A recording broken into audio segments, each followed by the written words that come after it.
എല്ലാ വിദ്യാർത്ഥികൾക്കും പുതിയൊരു വീഡിയോയിലേക്ക് സ്വാഗതം.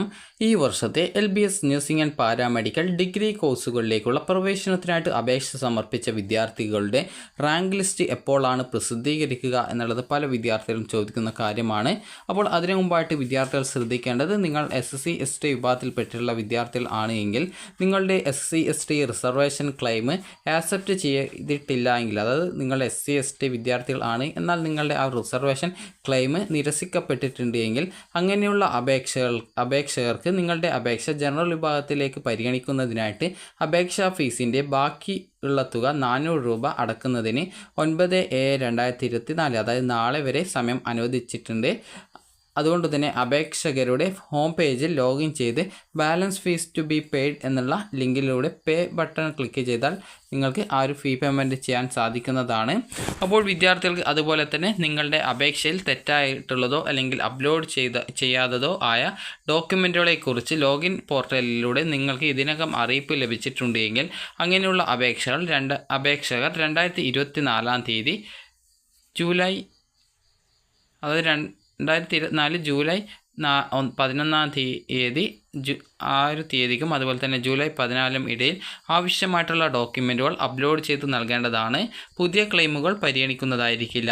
അതുപോലെ തന്നെ വിദ്യാർത്ഥികൾക്ക് ഇവിടെ ഈ ഒരു SC ST വിദ്യാർത്ഥികൾക്ക് വേണ്ടിയിട്ട് ഈ ഒരു നിർദ്ദേശങ്ങൾ ഇതിൽ വന്നിട്ടുണ്ട്. അതായത് നിങ്ങൾക്ക് ഈ ഒരു BSc നഴ്സിംഗ് അതുപോലെ പാരാമെഡിക്കൽ എന്നീ കോഴ്സുകളിലേക്കുള്ള പ്രവേശനത്തിന് അപേക്ഷ സമർപ്പിച്ച SC ST ക്ലെയിം നിരസിക്കപ്പെട്ട അപേക്ഷകർക്ക് അപേക്ഷാ ഫീസിൻ്റെ ബാക്കി തുക അടച്ച് ജനറൽ കോട്ടയിൽ പരിഗണിക്കുന്നതിന് ഓൺലൈനായിട്ട് അപേക്ഷാ ഫീസ് അടക്കുന്നതിനുള്ള അവസരം, അതായത് ഒടുക്കുന്നതിനുള്ള അവസരം 2024 ജൂലൈ 8 ആരംഭിക്കുന്നതാണ്.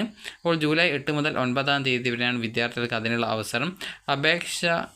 അപേക്ഷകർ അപേക്ഷാ നമ്പർ, രജിസ്ട്രേഷൻ ID, പാസ്വേഡ് എന്നിവ ഉപയോഗിച്ച് ലോഗിൻ ചെയ്ത് ഹോം പേജിൽ നിന്നും ഓൺലൈനായി അപേക്ഷാ ഫീസ് അടക്കാവുന്നതാണ്. കൂടുതൽ വിവരങ്ങൾക്ക് വിദ്യാർത്ഥികൾക്ക് ഈ ഒരു കോൺടാക്റ്റ് നമ്പേഴ്സിൽ വിളിക്കാവുന്നതാണ്. അപ്പോൾ വിദ്യാർത്ഥികൾക്ക് ഈ ഒരു റാങ്ക് ഡീറ്റെയിൽസ് എപ്പോഴാണ് വരിക എന്നുള്ളത് സംശയമുണ്ടാകും.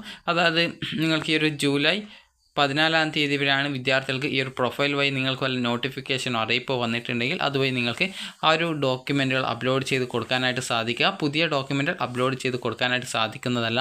അതുകൊണ്ട് തന്നെ 14 തീയതിക്ക് ശേഷമായിരിക്കും, അതായത് 15 തീയതിക്ക് ശേഷമായിരിക്കും നിങ്ങൾക്ക് നിങ്ങളുടെ ഈ ഒരു റാങ്ക് ഡീറ്റെയിൽസ്, അതായത് താൽക്കാലിക റാങ്ക് ലിസ്റ്റ് വരിക.